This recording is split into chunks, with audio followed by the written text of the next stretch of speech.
کتنا نیک بن جاتا ہے آدمی، ایسے لگتا ہے سارے فرشتے ہو گئے امام حسین کے ذریعے کے سامنے.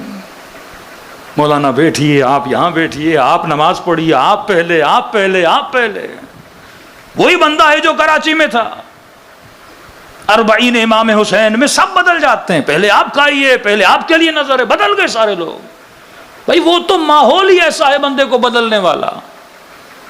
خانہ خدا کی زیارت ماحول ہی وہی ہے. نارمل حالات میں نارمل رہنا کوئی بڑی بات نہیں ہے، ایب نارمل حالات میں نارمل رہنا یہ بڑی بات ہے.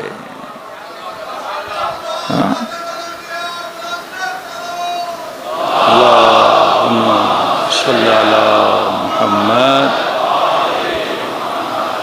فرمایا اللہ کو ہر حال میں ناظر مانے.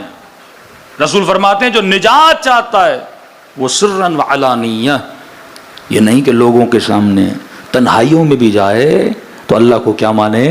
ناظر مانے. اچھا بعض اوقات جو ہمارے کانسیپٹس ہوتے ہیں وہ بڑے غلط ہیں.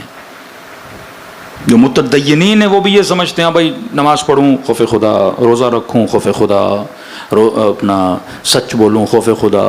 چلو اچھی بات ہے، لیکن کئی ایسے چیزیں جو ہمارے ذہنوں میں بھی نہیں ہوتی. بنی اسرائیل کا عابد تھا، زاہد تھا. یہ عابد کہتا ہے کہ ایک ایسا وقت آ گیا کہ اب عبادت میں دل نہیں لگ رہا تھا. کبھی کبھی یہ حالات انسان پہ آتے ہیں. نماز پڑھتا ہے بڑا مزہ آتا ہے، لطف آتا ہے، دعائے کمیل پڑھتا ہے مزہ آتا ہے، لیکن کبھی کبھی مصلی پہ آتا ہے دل کرتا ہے اٹھ کے چلا جاؤں، مزہ ہی نہیں آتا آدمی کو. وہ لطف وہ سکون انسان کو نہیں ملتا. کہتا ہے گویا آنکھیں خشک ہو گئیں، اللہ کی دربار میں جاؤں مناجات کروں پر آنکھوں سے آنسو نکل ہی نہیں رہے.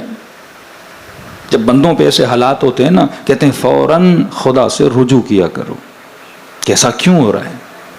کبھی لذت، تبھی حضرت موسیٰ کو کہا نا پروردگار عالم نے کوہ طور پہ، موسیٰ میرے بندے کو بتا دو میرا سب سے بڑا عذاب یہ نہیں کہ میں تجھے بے اولاد بناؤں، میرا سب سے بڑا عذاب یہ نہیں کہ میں تمہارا مال تجھ سے چھین لوں، میرا سب سے بڑا عذاب یہ نہیں کہ تو بیمار پڑ جائے.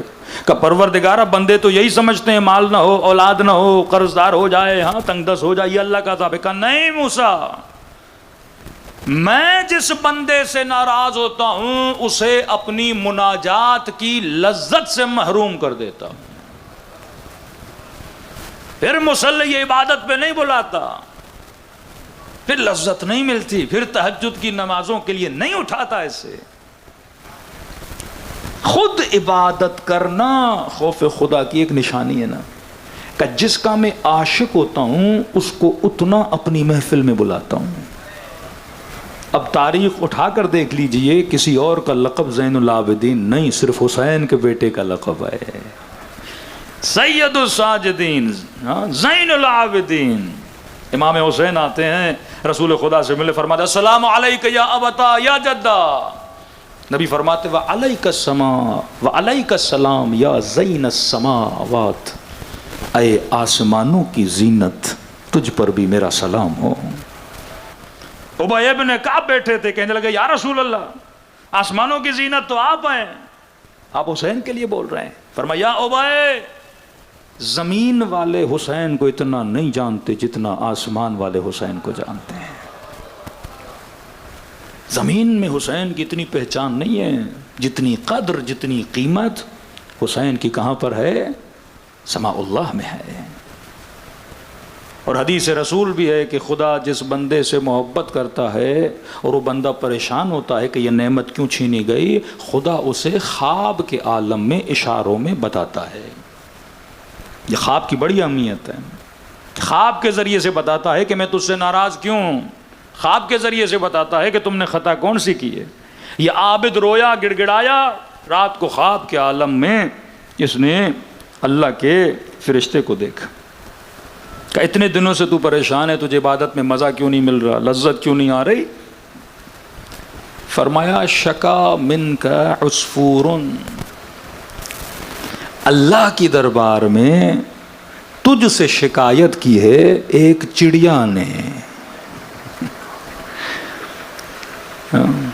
یہاں بندہ بندوں کو ناراض کر دیتا ہے. آج تک آپ نے چڑیا کا سوچا ہے؟ کہتا نیند سے اٹھا کیونکہ اس نے پورا محاسبہ کیا تھا، نمازیں اپنی جگہ پہ، اخلاق، کردار، رفتار، صلہ رحمی، بہن بھائی، بچے، دوست، اس کو کوئی خطا نہیں مل رہی تھی۔ خواب کے کہا کہ شگا من گسورن، تجھ سے ایک چڑیا نے شکایت کی ہے۔ اچانک اس کو یاد آیا کہ ایک دن کمرے میں بیٹھا تھا، کھڑکی پہ چڑیا آئی اور اس کے بیٹے نے ڈیمانڈ کی کہ بابا میں اس چڑیا کے ساتھ کھیلنا چاہتا ہوں۔ کہتا ہے میں نے کھڑکی بند کی، وہ چڑیا بیچاری کمرے کے اندر 2 گھنٹے چڑیا کبھی ادھر دوڑے کبھی ادھر دوڑے، اسے تکلیف ہو رہی تھی اور ہم مزے لے رہے تھے۔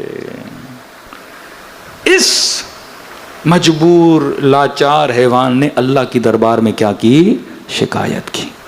تبھی علی کہتے ہیں خدا گواہ رہنا میں نے کبھی کسی چونٹی کے منہ سے بھی گندم کا دانہ نہیں چھینا۔